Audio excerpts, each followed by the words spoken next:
Salut, Salut Claude, Xavier. comment tu vas? Ben, fort bien.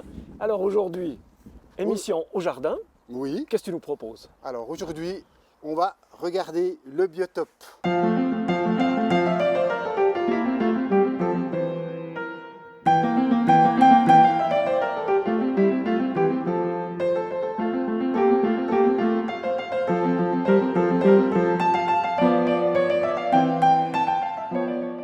Comment est-ce qu'on entretient un biotope? Donc on voit par exemple, on a à l'intérieur de la mousse. On a de la mousse toute foncée, toute noire, mais si tu fais bien attention, Claude, tu verras qu'il y a les petites abeilles qui viennent boire. Donc on doit faire attention, parce que je trouve que c'est important, faire vraiment attention à l'équilibre de la nature. Donc ce qu'il faut faire, il faut en premier lieu déjà commencer par enlever cette mousse qui est noire.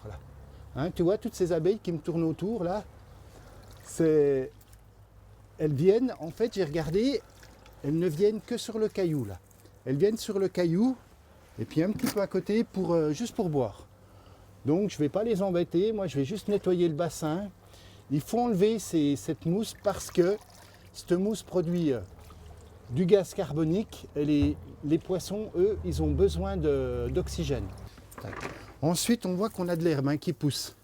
Donc cette herbe il faut vraiment qu'on l'enlève parce que si on ne l'enlève pas, elle va se ramifier un petit peu tout autour et puis après le biotope, il aura plus cette allure sauvage avec ces plantes aquatiques qu'il y a autour. Voilà, donc tu vois là, je commence par enlever un petit peu l'herbe. Il faut que, voilà, faire propre et faire la place pour les plantes aquatiques. On voit qu'il y a un petit peu de mousse aussi tout autour.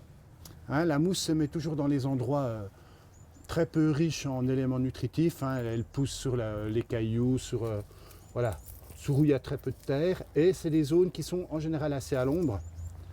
Donc c'est pour ça qu'il y a toujours un petit peu de mousse. Bon, il faut juste un petit peu l'enlever. Voilà, simplement. On voit que là, on a les joncs. Donc tu vois qu'il y a du sec. Voilà. Il y a du vert. Donc le vert, on le laisse. Et puis nous, on va juste couper ce qui est sec. Mais tu vois, moi, j'ai beaucoup de plaisir d'être là parce que, tu vois, on est au milieu, un petit peu dans la nature. Moi, ça me fait du bien à l'intérieur. Je me sens bien. J'ai les abeilles qui virevoltent autour de moi. Je vois les poissons. Je pense que c'est important pour notre bien-être, notre équilibre. Donc être dehors, aller prendre l'air, respirer. Voilà, je vous encourage tous à y aller. Donc, cette fois, j'ai pris un sécateur normal. Je vais juste couper ce qui est sec. Juste ce qui est sec. Et puis en profiter. Ouais, je vais couper à peine de verre là, mais juste en profiter pour redonner une jolie forme esthétique. Voilà, pour le plaisir des yeux, là, cette fois. Bon, ici, on voit, il y a aussi des fougères qui sont là, mais qui ont déjà été coupées à l'automne. Donc là, rien à faire, c'est très bien. Elles vont redémarrer, on a l'impression qu'elles sont fichues, mais non, en fait, elles se préparent juste à repousser. Les pousses vont sortir quand il fera assez chaud. Voilà, mais c'est bien de... Puis même, là, je suis au milieu, là, j'ai les abeilles qui sont autour de moi, je trouve que c'est incroyable. Alors toi, là, j'enlève vraiment l'herbe. On peut pas piocher, parce que comme vous voyez, là, il y a de la bâche là-dessous. La bâche, voilà, si on commence à venir avec un outil, on risque de la fissurer, puis après, elle risque de se fissurer un petit peu plus bas. Avec le froid, elle va se rétracter, puis elle va fissurer. Puis comme c'est la bâche qui fait l'étanchéité du bassin, donc on doit y faire attention. Et puis, il faut aussi pas oublier qu'on a des tuyaux électriques, qu'on a des arrivées d'eau, donc faire à la main, pour ne pas abîmer quoi que ce soit. Puis dis donc, Claude, tu m'as raconté une histoire qui m'a beaucoup plu. Tu m'as dit, qu'il y a les moineaux qui viennent se servir de la mousse pour faire leur nid. Exact, oui. Donc ça, je trouve magnifique. En fait, je ne savais pas que les moineaux venaient se servir comme ça. Donc on va prendre la mousse, mais on va en laisser un petit peu aussi quand même. Comme ça, qu'il y ait des nids de moineaux un petit peu autour de chez vous. Parce que les moineaux ils contribuent comme tous les oiseaux à l'équilibre. L'équilibre naturel de la nature. Et donc on va faire attention à tout ça.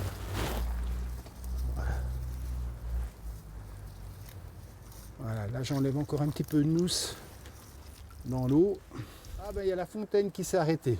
Elle est à l'ombre, mais regarde, c'est quand même magnifique. Une fontaine solaire, voilà, l'énergie du soleil. C'était trop beau, les poissons sous les nénuphars. C'est magnifique. Hein, on va aller baigner ça dans le conteneur à verdure. Hein. Oui. Voilà, pour faire bien attention. Maintenant, voilà, on voit il y a les nénuphars là qui sont dans le bassin. Donc en fait, on n'a pas grand chose à faire, hein, parce que les nénuphars, ils ont besoin de, comme tu vois, je pense que vous arrivez à voir avec la caméra, que c'est baigné dans la vase. Et en fait, les racines ont besoin d'être baignées dans la vase, donc on n'a pas besoin de leur faire grand chose. On ne va pas aller enlever un petit peu de vase là au fond pour l'instant. On va laisser tranquille. En plus, c'est des nénuphars, les feuilles sont de petite taille, donc en fait, ils ne sont pas très longs. Hein, ils n'ont pas des tiges qui font jusqu'à 1 mètre de long, donc on ne va pas trop toucher. Voilà, il ne reste plus qu'à laisser pousser les joncs. Hein. On voit là, ça va être des pousses de joncs, plus les autres plantes aquatiques qui sont autour. Ben écoute Claude, voilà, je viens de donner le plus d'explications que je pouvais. Alors, bien sûr, j'ai toujours du plaisir d'être avec vous. Alors merci pour votre attention et puis à une prochaine fois.